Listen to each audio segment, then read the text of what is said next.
I've been requested to just speak a few words, and in front of this August gathering, I'll once again congratulate all of you who are going to step out from this second, from this very minute, out of this room, out of this great institution, ISPP, from under the wisdom of your eminent professors, all the speakers, your parents, families, and really step into a complex world, right?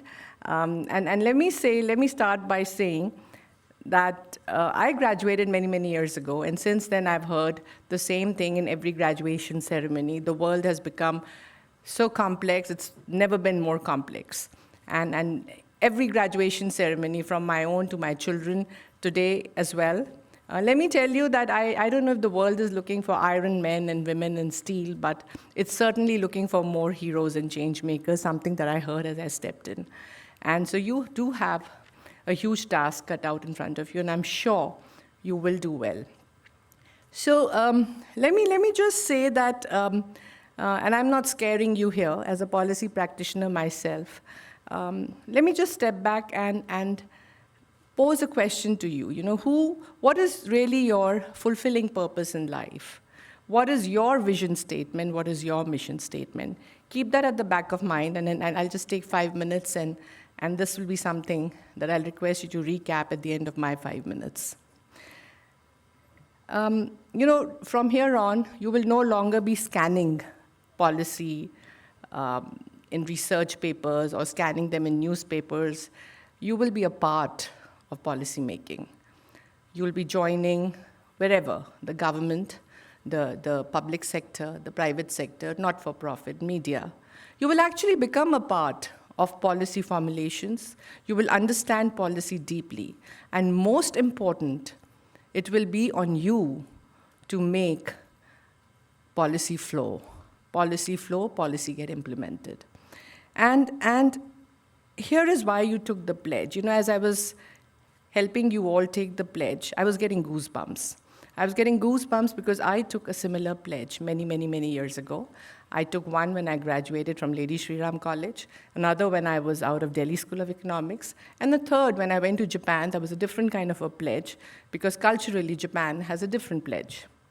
Yet, there was a common theme running across all the pledges. And when I was helping you administer the pledge, I actually went back to those years when I sat where you are sitting with dreamy eyes and fantasized a world with a lot of power, with a lot of changes that I could do. So it's been a bittersweet life, and let me step back and share one experience with you. And I hope you will be able to take some tools that I at least use to navigate my public policy career. And this experience, I'm not taking you really back to 25 years or 30 years. I'm going to take you back to just the last 2 years, the COVID pandemic. And for me, this was a real test of public policy, of policy. I've been a student of economics. When I came back to India from Japan, I saw the 91 reforms. I saw how the economy opened up. And over the years, as I worked across industry, I saw the impact of policy reforms across industry. But what I saw over the last 2 years was such a huge lesson of what we should be doing and what we shouldn't have been doing. And that shouldn't have been is equally important. The first thing, and being in healthcare sector, I actually saw was how the cracks in our healthcare infrastructure in the policy domain were exposed. It's not that suddenly we found ourselves running like headless chicken here and there globally. There were issues of lack of surveillance. There were issues of lack of governance. We just didn't know where to begin and where to start administering what. I was working, I remember, I got a call when we had already started triaging patients, and I was told that, the clinical protocol has changed. In 75 days, it changed 150 times. Every night, we would bring out a blue book. Next morning, we were told this medicine is out, this process is out, that is out, the supply chain has got busted, we are not getting ingredients from China. We have to change policy for our own workers. We have to do task shifting. It was like an unending roller coaster. You see, I don't wear a white coat. I'm not even a technician. And yet, as a public policy practitioner, I was able to understand, contribute, and get into consultations. That's the key. And before that, I was in telecom. So what did I really learn? I learned that during COVID, policies which were not even there, policies which were inadequate, telemedicine guidelines which we had been after the authorities to set them in place, things that we wanted to be mainstreamed, suddenly, overnight, digital health became the buzzword, and we suddenly saw policies pouring in. Why do you think it happened? You read in the newspapers every day, industry is asking for tax reforms, industry is asking for these guidelines, industry wants such and such policy change. During COVID, I realized at least that whether they were midnight meetings, whether they were early morning meetings, within 12 hours, policies were getting formulated. And to me, that is the biggest lesson in how we can all work together to make policies. Values, that's the first thing. Why I asked you to think of your purpose of life, fulfilling mission of life, is because unless things resonate with you, unless things make sense to you, give you that motivation, you will not be able to put your 100% in policy task. When we work in industry and we deal with stakeholders across different sectors, be it government, be it anyone, any stakeholder, there are different points of views, there are different interests. And the key to a successful policy practitioner or a policy consultant is to be able to listen to the other side, is to be able to also listen to his own inner voice. So, and this is not a moral prescription. There'll be a team member in your own team who'll say, let's get things done. Let's get things done now. There'll be another team member, maybe you, who'll say, make it inclusive, which means you want more time. Either of you are not right or wrong. There's no moral prescription. You have to, at that point of time, understand what is it that you really want as your purpose in that particular setting. Are you looking at things to move fast, which happened in COVID, or you are moving in a way that everybody gets included, which happens in universal healthcare? You put the whole infrastructure together. At one point, you don't have the time. At the other point, you have some time. So this is very, very critical. But end of the day, when the other person, the person across the fence, hears you out, please remember this. Values are intangible, but they're not invisible. The person on the other side of the fence knows where you're coming from. So if you have, and that's the second thing, the larger picture in mind, then I'm sure, like it happened in COVID, why were things getting done? Because everybody had that one goal in mind. Horrendous pandemic, we have to save lives. We have to get people vaccinated ASAP. We have to get the medicines in the country. So be it public sector, be it private sector, honestly, it was the biggest catastrophe. But to me, despite the onerous task of getting inputs from my internal teams, from doctors, speaking to public policy experts, it was one of the easiest moments because I knew we were all moving towards the same agenda. There was no conflict of interest there. So that's the first big lesson that I have learned as a public policy practitioner. Try visibly to show the picture. You just took a pledge. Public policy is an art as well as science. It is an art because it's not what you draw, it's what you show to the others. And that picture will be honest, full of integrity, full of all the values you've today taken in your pledge, if it's true to your fulfilling purpose of life. So that's the important thing.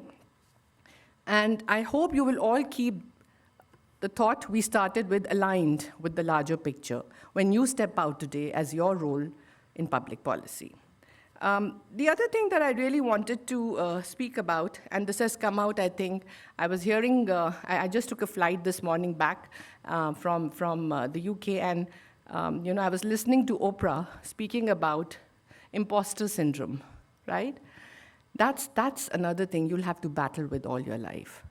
And it's not just the imposter syndrome. Imposter syndrome is all about, it's a distraction, honestly. It's all about systems telling you, people telling you, your own self-limiting beliefs that there are certain inadequacies in you. Like for example, I'll give you my example. As an economist, when I walked into Bharti Airtel, I suddenly had all the IIT engineers in the room.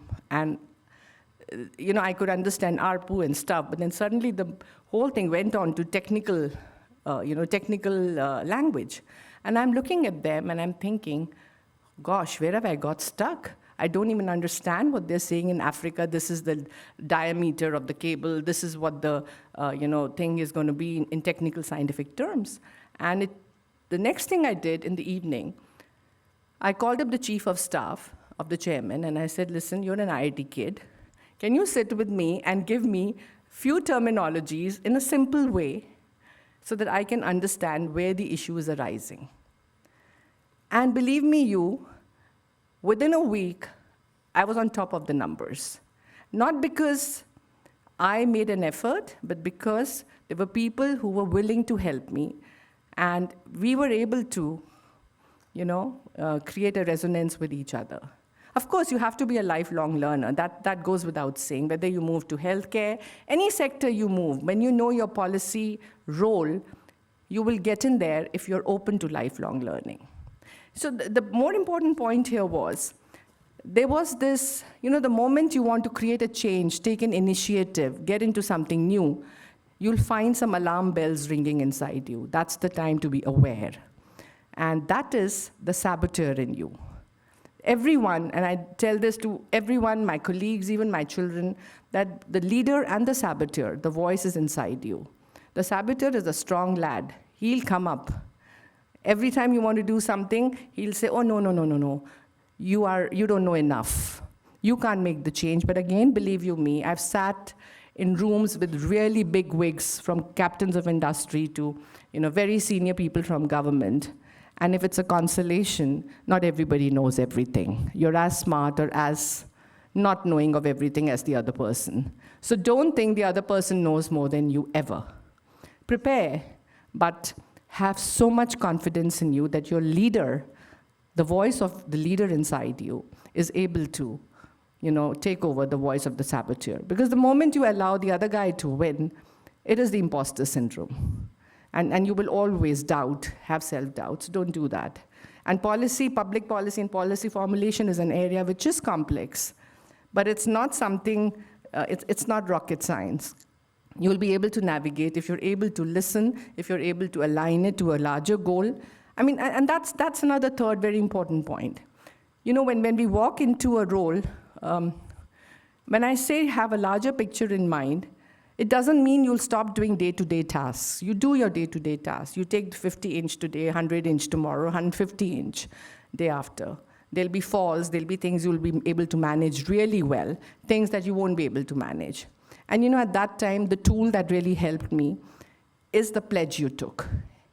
If you point out all the 7, 8, 10 things that were said in the pledge, empathy, empower others, transparency, integrity, create a fair world, see which value rises for you in which situation.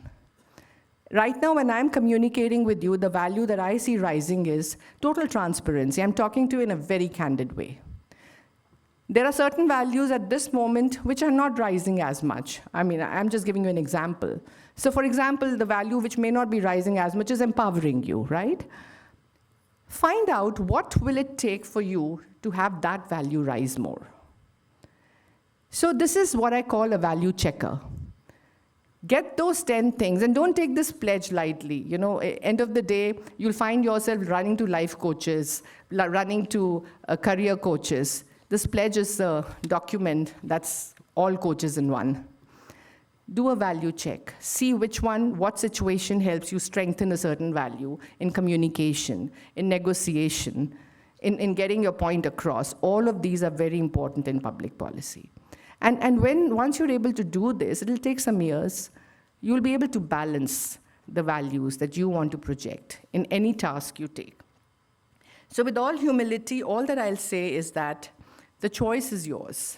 Public policy doesn't mean you really give in to anyone. In fact, what I really wrote for this graduation ceremony was these 5 points. And I've built on these because I'm very clear in my head that if I didn't have any of the tools that I've spoken to you today, I would have been a miserable failure.